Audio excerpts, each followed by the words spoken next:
ചിത്രയുടെ കണ്ണുകൾ ഡ്രസ്സിംഗ് റൂമിലേക്ക് തന്നെ നോക്കി നിന്നു. അഭി മുണ്ടൊന്നും ധരിക്കാറില്ല, അതിനോട് താല്പര്യമില്ല. ഇപ്പോൾ ഇത് ധരിക്കുന്നത് പോലും ചിത്രയ്ക്ക് വേണ്ടിയാണ്. കുറച്ചു നേരത്തിന് ശേഷം റെഡിയായി പുറത്തേക്ക് വരുന്നവനെ അവൾ കണ്ണെടുക്കാതെ നോക്കി നിന്നു. അവൻ ആ ഡ്രസ്സ് നന്നായി ചേരുന്നുണ്ട് എന്ന് ചിത്രയ്ക്ക് തോന്നി. പോകാം, തനിക്കടുത്തേക്ക് വന്നുകൊണ്ട് അഭി പറഞ്ഞതും ചിത്ര അവനെ നോക്കി ഒന്ന് ചിരിച്ചു. പിന്നെ രണ്ടുപേരും മുൻപോട്ട് നടന്നു. അമ്പലത്തിലേക്ക് കയറി കൈകൂപ്പുമ്പോൾ ചിത്രയുടെ കണ്ണുകൾ അഭിയിലേക്ക് പോയി. പതിവ് പോലെ കൈകൾ കെട്ടി ആ വിഗ്രഹത്തിലേക്ക് നോക്കി നിൽക്കുന്നുണ്ടവൻ. അവൾക്ക് അവൻ്റെ ആ ഭാവത്തെ കണ്ട് ചിരി വന്നു. ഒട്ടും ഇഷ്ടമല്ലെങ്കിൽ കൂടി തനിക്ക് വേണ്ടിയാണ് ആ നിൽപ്പ്. ആ കണ്ണുകളിൽ അവനെ പ്രണയത്തോടെ നോക്കി നിന്നു. പിന്നെ ആ കണ്ണുകൾ തൻ്റെ മുൻപിൽ നിൽക്കുന്ന ആ മഹേശ്വരനോട് 1000 പ്രാവശ്യം നന്ദി പറഞ്ഞു, ഇതുപോലെ ഒരു പാതിയെ കൊടുത്തതിന്. അഭിയുടെ കണ്ണുകളിടയ്ക്ക് ചിത്രയിലേക്ക് പോയി. കണ്ണുകൾ അടച്ച് മനസ്സറിഞ്ഞ് പ്രാർത്ഥിക്കുന്നവളെ അവൻ നോക്കി നിന്നു. തൻ്റെ ജീവിതത്തിന് പുതിയൊരർത്ഥം വന്നത് അവൾ തൻ്റെ ജീവിതത്തിലേക്ക് വന്നതിന് ശേഷമാണ്. പെട്ടെന്ന് പോക്കറ്റിൽ കിടക്കുന്ന ഫോൺ റിങ് ചെയ്തതും അഭി അതെടുത്ത് അമ്പലത്തിന് പുറത്തേക്ക് പോയി. ചിത്ര പ്രാർത്ഥിച്ച് പുറത്തേക്ക് വരുമ്പോൾ അഭിയെ അവൾ കണ്ടില്ല. പിന്നെ പുറത്തേക്ക് നടന്നപ്പോഴാണ് ഫോൺ ചെയ്തു നിൽക്കുന്ന അഭിയെ അവൾ കാണുന്നത്. അവളെ കണ്ട ഉടനെ അവൻ ഫോൺ പോക്കറ്റിലേക്ക് വെച്ചു. പോകാം, തൻ്റെ മുൻപിൽ വന്നു നിൽക്കുന്ന ചിത്രയോട് ചോദിച്ചുകൊണ്ട് അഭി തല ഉയർത്തിയിട്ടും ഒട്ടും പ്രതീക്ഷിക്കാതെ അവൻ്റെ നെറ്റിയിലേക്ക് ചന്ദനം ചാർത്തിയിരുന്നു അവൾ. സംശയത്തോടെ തന്നെ നോക്കുന്നവനെ നോക്കി ഒന്ന് ചിരിച്ച് ആ കവിളികളിലേക്ക് ചിത്ര ചുണ്ട് ചേർത്തു. ഹാപ്പി ബർത്ത്ഡേ മനുവേട്ട എന്ന് പറയുന്നതിൻ്റെ കൂടെ അവൻ്റെ കയ്യിലേക്ക് ഒരു കവർ വെച്ചു കൊടുത്തിരുന്നു ചിത്ര. എല്ലാം സെക്കൻഡുകൾക്കുള്ളിലായിരുന്നു. ഒരു നിമിഷം അവളുടെ പ്രവൃത്തിയിൽ ഒന്ന് ഞെട്ടി അഭി. അവളെ തന്നെ നോക്കി നിൽക്കുമ്പോൾ അവൻ്റെ കണ്ണുകൾ ചുവന്ന് കലങ്ങി വന്നിരുന്നു. ആ നിമിഷം മനസ്സിൽ നിറഞ്ഞു നിന്നത് അമ്മയുടെ ചിത്രമാണ്. 2 കൈകൾ കൊണ്ടും അവളെ ആഞ്ഞു പുണർന്ന് ആ നെറ്റിയിൽ ചുണ്ട് ചേർക്കുമ്പോൾ 2 പേരുടെയും മനസ്സും സന്തോഷം കൊണ്ട് നിറഞ്ഞു നിന്നു. അമ്പലത്തിൽ നിന്ന് പിന്നെ നേരെ പോയത് അഭിയുടെ വീട്ടിലേക്കാണ്. കിഷോറും അനന്തും അവിടെ ഇല്ലാത്തത് കൊണ്ട് ഇപ്പോൾ വീട് പൂട്ടിക്കിടക്കുവാണ്. ഇടക്കാരെങ്കിലും ഒന്ന് വൃത്തിയാക്കിയിടും. കുറച്ച് ദിവസത്തിനു ശേഷം തങ്ങളുടെ വീട്ടിലേക്ക് തിരിച്ചു വരുമ്പോൾ അവർക്ക് എന്തെന്നില്ലാത്ത സന്തോഷം തോന്നി. മനസ്സിനൊരു ഉണർവും. വെറുതെ ബാൽക്കണിയിൽ നിന്ന് പുറത്തേക്ക് നോക്കി നിൽക്കുവാണ് അഭി. പെട്ടെന്ന് അവൻ്റെ അടുത്തേക്ക് ചെന്ന് ആ തോളിലേക്ക് ചാഞ്ഞിരുന്നു അവൾ. അവനും ഒരു കൈകൊണ്ട് അവളെ ചേർത്ത് പിടിച്ചു. മനുവേട്ട, പതിയെ ചിത്ര അവനെ വിളിച്ചതും അവളെ ഒന്നുകൂടെ തന്നോട് ചേർത്തിരുന്നു അവൻ. ഞാൻ തന്ന ഗിഫ്റ്റ് ഒന്ന് തുറന്നു നോക്കുമോ? അവളുടെ നെറ്റിയിലൊന്ന് ചുംബിച്ചതിന് ശേഷം ആ കവറെടുത്ത് പൊട്ടിച്ചു നോക്കി അവൻ. ആ ബോക്സിനുള്ളിൽ നിന്ന് പുറത്തേക്കെടുത്ത പ്രഗ്നൻസി കിറ്റിലേക്കും അതിൽ തെളിഞ്ഞു നിൽക്കുന്ന 2 റെഡ് ലൈനിലേക്കും നോക്കി തറഞ്ഞു നിന്ന് പോയിരുന്നു അവൻ. ആ കണ്ണുകൾ തന്നെ ആ കിറ്റിലേക്കും മാറി മാറി നോക്കുന്നത് കണ്ടപ്പോൾ ചിത്രയുടെ കണ്ണുകൾ അവനിൽ തന്നെയായിരുന്നു. അവസാനം ആ കണ്ണുകൾ ചിത്രയുടെ വയറിൽ വന്നു നിന്നതും ആ കണ്ണുകൾ വിടർന്നു. പിന്നെ അവ നിറഞ്ഞു. അവൻ്റെ നെറ്റിയിലും മൂക്കിലും പറ്റി നിൽക്കുന്ന വിയർപ്പ് തുള്ളികളും ആ ശരീരത്തിലെ ചെറിയ വിറയലും അവൾ അറിയുന്നുണ്ടായിരുന്നു. പക്ഷേ അപ്പോഴും അറിഞ്ഞ വാർത്തയിൽ തന്നെ കുടുങ്ങിക്കിടക്കുകയായിരുന്നു അവൻ. എന്താ ചെയ്യേണ്ടതെന്ന് പോലും അറിയാതെ അവൻ തറഞ്ഞു നിന്നു. അവൻ്റെ അവസ്ഥ മനസ്സിലാക്കിയതുപോലെ ചിത്ര അവൻ്റെ അടുത്തേക്ക് ചേർന്നു നിന്നു. പിന്നെ പതിയെ അവൻ്റെ വിറയ്ക്കുന്ന കൈകളെടുത്ത് അവൾ തൻ്റെ വയറിലേക്ക് ചേർത്ത് വെച്ചു. ഒരു നിമിഷം അവളുടെ പ്രവൃത്തിയിൽ ഞെട്ടിയത് അവൻ തല ഉയർത്തി അവളെ ഒന്ന് നോക്കി. മനുവേട്ടനൊരു അച്ഛനാകാൻ പോകുക, നമുക്കൊരു കുഞ്ഞ് ജനിക്കാൻ പോകുക. നിറഞ്ഞ കണ്ണുകളോടെ തന്നെ നോക്കി പറയുന്നവളെ കണ്ടതും പുറത്തേക്ക് വരാൻ മടിച്ച ഒരു തുള്ളി കണ്ണുനീര് അവൻ്റെ കൺതടത്തിലൂടെ ഒഴുകിയിറങ്ങിയിരുന്നു. കാറ്റിന് പോലും കടക്കാൻ കഴിയാത്ത അത്രയ്ക്ക് അവളെ തന്നോട് ചേർത്ത് പിടിക്കുമ്പോൾ അവൻ്റെ ഉള്ളിൽ സന്തോഷം കൊണ്ട് തുടിച്ചു. താനൊരച്ഛനാകാൻ പോകുന്നു, തനിക്കൊരവകാശി ജനിക്കാൻ പോകുന്നു. ഇന്നലെ വരെ ആരുമില്ലായിരുന്ന തൻ്റെ ജീവിതത്തിലിപ്പോൾ ചിത്രയും തങ്ങളുടെ കുഞ്ഞും. ഇതുവരെ താൻ കരുതി വെച്ച സ്നേഹവും വാത്സല്യവും പകുത്തു കൊടുക്കാൻ ഇനി ചിത്രയ്ക്കൊപ്പം ഒരു കുഞ്ഞുകൂടെ. തൻ്റെ കുഞ്ഞ്, തൻ്റെ രക്തം, ഇതുവരെ സമ്പാദിച്ചു കൂട്ടിയതിനൊക്കെ ഒരവകാശി. അവൻ്റെ കണ്ണുകൾ നിറഞ്ഞൊഴുകി. അവ ചിത്രയുടെ തോളിൽ പതിച്ചു. ലവ് യു എന്ന് പറയുന്നതിൻ്റെ കൂടെ അവളുടെ കാതിൽ ചുണ്ടമർത്തിയിരുന്നു അഭി. അവൻ്റെ നെഞ്ചിലേക്ക് ചേർന്ന് നിൽക്കുമ്പോൾ ചിത്രയും കരയുകയായിരുന്നു. ഇന്നലെ വരെ അനാഥയായിരുന്ന തനിക്കിപ്പോൾ അഭിയെ പോലെ ഒരു ഭർത്താവ്. തങ്ങളുടെ ഇടയിലേക്ക് ഒരു കുഞ്ഞുകൂടെ വരാൻ പോകുന്നു. അവളുടെ കണ്ണുകൾ നിറഞ്ഞു. ഒന്നുകൂടെ അവനോട് ചേർന്നു നിന്നു. തൻ്റെ നെഞ്ചിൽ സുഖമായി കിടന്നുറങ്ങുന്ന ചിത്രയെ നോക്കി കിടക്കുവാണ് അഭി. അവൻ്റെ കണ്ണുകൾ അവളിൽ തന്നെയാണ്. എന്ത് മായാജാലമാണ് കാണിച്ചത് നീ, എൻ്റെ ജീവിതം എത്ര സുന്ദരമാക്കിയത്. അഭി അവളെ നോക്കി ചോദിച്ചു പോയി. പിന്നെ പതിയെ അവളെ ബെഡിലേക്ക് കിടത്തി എണീറ്റ് അമ്മയുടെ മുറിയിലേക്ക് പോയി. ആ മുറിയിൽ ചുവരിൽ തൂക്കിയിട്ടിരിക്കുന്ന വലിയ ചിത്രത്തിലേക്ക് നോക്കി നിൽക്കുമ്പോൾ അവൻ്റെ കണ്ണുകൾ നിറഞ്ഞു വന്നു. ഇന്ന് താൻ ഒറ്റയ്ക്കല്ല, എന്തിനും ഏതിനും കൂടെ നിൽക്കുന്ന, സ്നേഹം കൊണ്ട് പൊതിയുന്ന ഭാര്യയുണ്ട്. ഇനി ഞങ്ങൾക്കിടയിലേക്കൊരു കുഞ്ഞുകൂടെ ജനിക്കാൻ പോകുന്നു. പക്ഷേ അമ്മ, ആ വിടവ് നികത്താൻ ഇനി ആർക്കാണ് കഴിയുക? ചിത്ര രാവിലെ എഴുന്നേൽക്കുമ്പോൾ അവളെ പൊതിഞ്ഞു പിടിച്ച് അഭി കിടക്കുന്നുണ്ട്. സാധാരണ തന്നേക്കാൾ മുൻപ് എഴുന്നേൽക്കുന്നവനാണ്. അവനെ ഒന്ന് നോക്കിയതിനു ശേഷം ചിത്ര താഴേക്ക് പോയി. ചിത്രയുടെ ഫോൺ നിർത്താതെ റിങ് ചെയ്യുന്ന ശബ്ദം കേട്ടാണ് അഭി ഉറക്കമുണർന്നത്.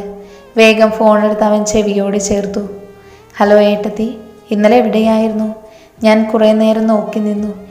പിന്നെ ഏട്ടത്തിയുടെ മനുവേട്ടൻ കൂടെ ഉള്ളത് കൊണ്ടാ അടുത്തേക്ക് വരാത്തത്. എന്നെ കണ്ടാൽ പിന്നെ ഇഷ്ടപ്പെടില്ലല്ലോ, അല്ലെങ്കിൽ എവിടേക്കാ പോകുന്നതെന്ന് തിരക്കായിരുന്നു. അഭി ഒരു ഹലോ പറയുന്നതിന് മുൻപ് ഒറ്റ ശ്വാസത്തിൽ അവനെ ഇത്രയും പറഞ്ഞു നിർത്തിയിരുന്നു. എന്തോ പറയാൻ തുടങ്ങിയ അഭിയെ തടഞ്ഞുകൊണ്ട് ആവണി പിന്നെയും സംസാരിച്ചു തുടങ്ങി. ഏട്ടത്തി മാത്രം വരുന്നുള്ളൂ, അതോ ഏട്ടത്തിയുടെ കാണ്ടാമൃഗവും വരുന്നുണ്ടോ? വരുമായിരിക്കും. മറ്റുള്ളവരെ ഒന്നും പിടിക്കില്ല എങ്കിലും ഏട്ടത്തിയ ജീവനാണല്ലോ. എന്തായാലും ഏട്ടത്തി ഭാഗ്യം ചെയ്തവളാ. അഭിയേട്ടൻ എന്തായാലും ഞങ്ങളെ അച്ഛനെ പോലെ അല്ലാതായത് നന്നായി. അതുവരെ അവളുടെ സംസാരം കൗതുകത്തോടെ കേട്ട് നിന്നവൻ അവളുടെ അച്ഛനെന്ന വാക്കിൽ കുടുങ്ങിക്കിടന്നു.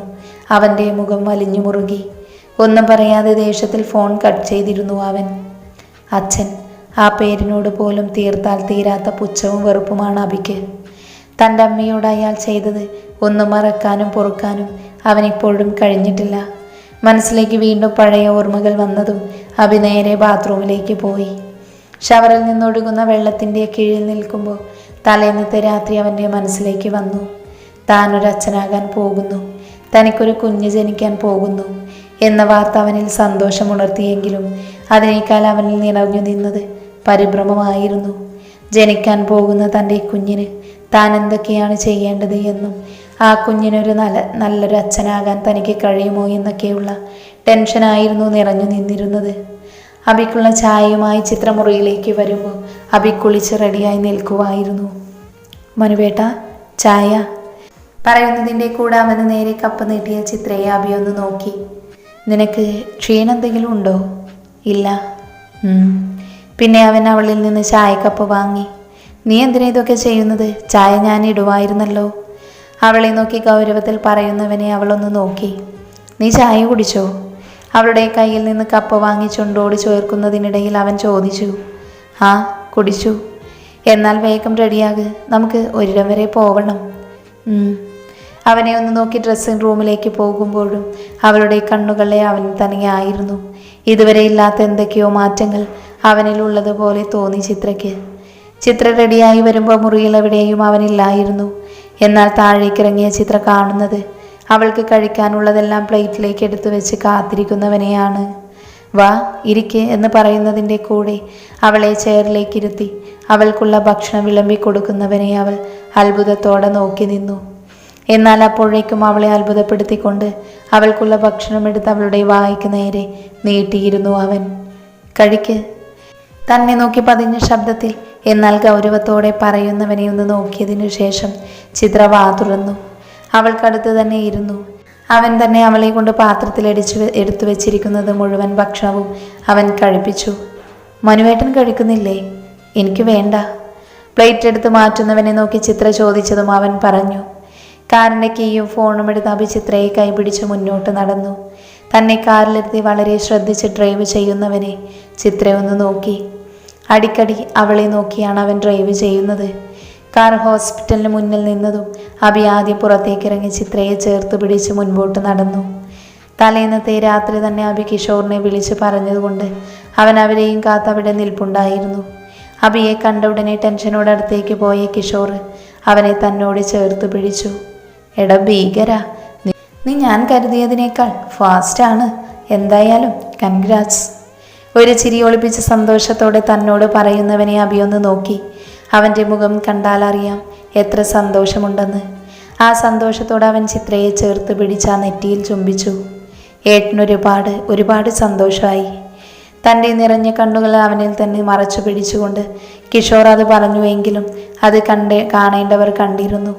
ഡോക്ടറുടെ അടുത്തേക്ക് പോകാം പറയുന്നതിൻ്റെ കൂടെ അവരെ കൂട്ടി അവൻ ഡോക്ടറിൻ്റെ ക്യാബിൻ ലക്ഷ്യമാക്കി നടന്നിരുന്നു. ഡോക്ടർ എലിസബത്തിൻ്റെ ക്യാബിന് മുൻപിലിരിക്കുന്ന പേഷ്യൻസിനെയും അവരുടെ ഭർത്താക്കന്മാരെയും അബിയൊന്ന് നോക്കി. അബിയെ കണ്ട ഉടനെ പുറത്തു നിന്നിരുന്ന നഴ്സ് അടുത്തേക്ക് പോയി. സോറി സർ, ഡോക്ടർ മറ്റൊരു പേഷ്യൻറ്റിനെ നോക്കിക്കൊണ്ടിരിക്കുവാണ്. കുറച്ചു നേരം ഒന്ന് വെയിറ്റ് ചെയ്യാമോ? അല്പം അടിച്ചാണ് നഴ്സ് അത് ചോദിച്ചത്. എന്നാൽ അവരെ ഒന്ന് നോക്കിയതിനു ശേഷം അബി ചിത്രയുടെ കൈ പിടിച്ച് ചെയറിലേക്കിരുന്നു. അവൻ്റെ കൂടെ അവളും ചെയറിലേക്കിരുന്നതും അബിയുടെ കൈകൾ അവളെ മുറുക്കെ പിടിച്ചു. ആ സമയം മുഴുവൻ അവൻ്റെ കണ്ണുകൾ തനിക്ക് ചുറ്റും ഇരിക്കുന്നവരിലായിരുന്നു. അവൻ്റെ കണ്ണുകൾ വീണ്ടും ചിത്രയിലേക്ക് പോയി അവളെ തന്നോട് ചേർത്ത് പിടിച്ചു. കുറച്ചു നേരത്തിനു ശേഷം നഴ്സ് വന്ന് വിളിച്ചതും അബി ചിത്രയെയും കൂട്ടി അകത്തേക്ക് കയറി. ചെക്കപ്പ് കഴിഞ്ഞ് പുറത്തേക്ക് വരുമ്പോൾ അവൻ ചിത്രയെ തന്നോട് ചേർത്ത് പിടിച്ചിരുന്നു. ഐസുവിന് മുൻപിൽ ഇരിക്കുന്ന സഹദേവൻ പ്രതീക്ഷയോടെ ഡോക്ടറെ നോക്കി. സോറി, ഇനി ഞങ്ങൾക്കൊന്നും ചെയ്യാനില്ല. അയാൾ ഇനി എഴുന്നേറ്റ് നടക്കുമെന്ന പ്രതീക്ഷ ഇനി വേണ്ട. സഹദേവനെ നോക്കി അത് പറഞ്ഞ് നടന്നു പോകുന്ന ഡോക്ടറെ കാണി അയാൾ തകർന്നിരുന്നു പോയി. ആ മനസ്സ് നിറയെ അബിയോടുള്ള പക നുരഞ്ഞു പൊന്തി. അതേസമയം തന്നെയാണ് അയാൾക്കടുത്തേക്ക് നടന്നു വരുന്ന ചന്ദ്രുവിനെ അയാൾ കാണുന്നത്. ആ കണ്ണുകൾ പകയോടെ തിളങ്ങി. വീട്ടിൽ തിരിച്ചെത്തിയതിനു ശേഷം കുളിക്കാൻ കയറിയതാണ് ചിത്ര. കുളിച്ച് പുറത്തേക്ക് വന്ന അവൾക്ക് അബി ഒരു ഗ്ലാസ് ജ്യൂസ് കൊടുത്തു. അത് കുടിക്കാതെ മുഖം ചുളിച്ച് നിൽക്കുന്നവളെ കണ്ടതും ഒന്ന് നോക്കിയതിനു ശേഷം അവളുടെ ചുണ്ടിലേക്ക് അബി ആ ഗ്ലാസ് ചേർത്ത് വെച്ചു കൊടുത്തു. അത് മുഴുവൻ അവളെ കൊണ്ട് കുടിപ്പിച്ചിട്ടാണ് അബി കൈയെടുത്തത്. ക്ഷീണവും തളർച്ചയും കാരണം ബെഡിൽ കിടന്നു മയങ്ങുന്നവളെ അബി ഒന്ന് നോക്കി.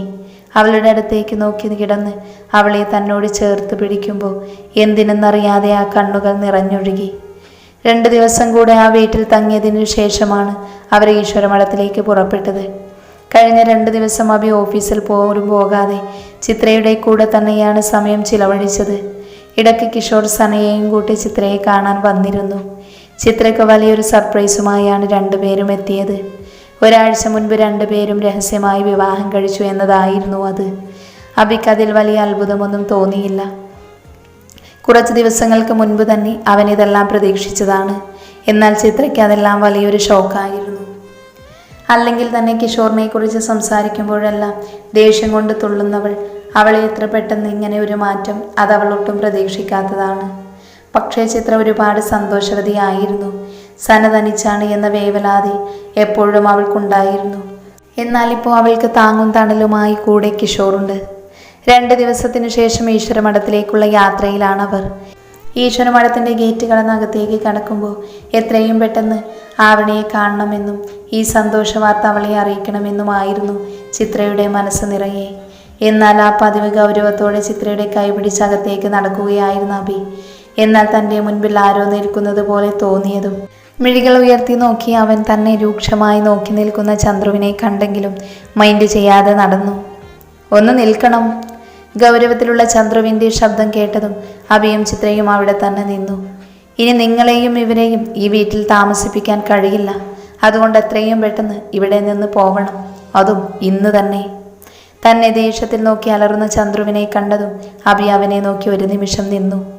എന്നാൽ അപ്പോഴേക്കും ഈശ്വരമഠത്തിലുള്ള ഓരോരുത്തരും ചന്ദ്രുവിൻ്റെ ശബ്ദം കേട്ട് അവിടേക്ക് എത്തിയിരുന്നു.